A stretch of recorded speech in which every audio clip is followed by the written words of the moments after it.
Let me give you a quick overview of our latest live stream where we cover getting started with dates and calendars in Drupal CMS. Now, just because it says Drupal CMS, you can also implement all of this in Drupal core as well.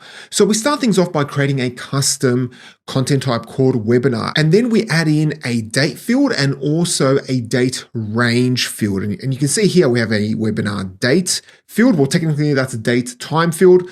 And then we have a webinar date range field. Then we install our first module, which is Smart Date. Now, if you are going to make heavy use of date functionality in your Drupal site, I highly recommend that you install this module because it gives you a lot of extra functionality out of the box. But best of all, it gives you a nice refined UI on the widget side, and you can also set up recurring dates. So here you can see I have set up a recurring date so that it happens weekly for 4 weeks. And then if I click on manage instances, you can see all of the instances of the recurring date. Now, the dates are slightly different because I modified them, and that is a feature of the module. You can change the date after you have set up a recurring date. And then we took a look at setting up a calendar, and we used Full Calendar. So that is a module that you can learn more about just by heading over to drupal.org/project/fullcalendar. And it implements a React-based calendar, I believe.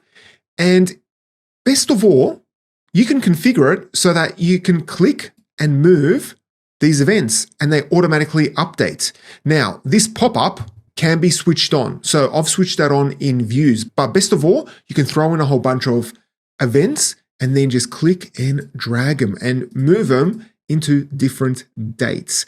So if you want to learn how to use Smart Date and then optional end date, this is another module that we quickly looked at that simply allows you to make the end date optional, because in a date range, you have to specify a start and end date. And also if you want to learn about Full Calendar, then check out our latest live stream, which is titled Getting Started with Dates and Calendars in Drupal CMS. And as usual, I've added in the chapter markers in the show notes so you can jump to specific sections. So if you have any questions or comments, please leave it on the video.